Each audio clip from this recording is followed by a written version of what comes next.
Hi மக்களே! பாண்டியன் ஸ்டோர்ஸ்ல ரொம்பவே அதிர்ச்சிகரமான ப்ரோமோ நம்ம இந்த வாரம் பார்க்க முடிஞ்சிருக்கு. என்னன்னு பார்த்தீங்க அப்படின்னு சொன்னா, நம்ம பாண்டியனோட மொத்த குடும்பத்தையும் நம்ப மயில் குடும்பம் ஜெயிலுக்கு அனுப்பிட்டாங்கன்னு நமக்கு தெரியும். யாரு காப்பாத்த வருவா அப்படின்னு நம்ம நெனைக்கும்போது, என்னடா எல்லாத்தையும் உள்ளுக்கு அனுப்பிட்டாங்களே! இப்ப யாரு தான் இவங்கள காப்பாத்துவா அப்படின்னு பார்த்தா, நம்ம மீனாவ தான் எக்ஸ்பெக்ட் பண்ணியிருந்தோம். ஆனா, இங்க நடந்ததே வேற.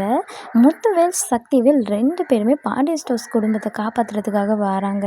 ஆனாலும் போலீஸ் காப்பாத்த முடியாது. இது வந்து ஒரு வரதட்சணை சார்ந்தது அப்படிங்கிறனால அவங்கள காப்பாத்த முடியாது அப்படின்ற மாதிரியும் தகவல நம்ம முத்துவேல், சக்திவேலுக்கு சொல்லிர்றாங்க. ஆனாலும் அவங்க 2 பேரும் காப்பாத்துறதுக்காக எல்லா வகையிலயும் முயற்சி செய்றாங்க. காப்பாத்துனதுக்கு அப்புறமா இதில ஏதாவது சதி வேலை இருக்கலாம் அப்படின்ற மாதிரி எதிர்பார்க்கலாம். இல்லன்னா கூட அன்பால தன்னுடைய தங்கச்சி, மகள் இருவருமே இருக்காங்க அப்படிங்கிறனால இதை எதிர்பார்க்கலாம். அப்படி இல்லைன்னா கூட இதை செஞ்சுட்டா காலம் முழுக்க சொல்லி காட்டலாம்ல, அதுக்காக இருக்கலாம். எப்படி இருந்தாலும் ப்ரோமோ ரொம்ப சூப்பர். பிஎஸ் டீம் ரொம்பவே ராக் பண்ணியிருக்காங்க. நம்ம எல்லாரும் ஷாக்கில் இருக்கோம். பார்க்கலாம் தொடர்ந்தும் பாண்டியன் ஸ்டோர்ஸில் என்னென்னலாம் நடக்க போகுதுன்னு.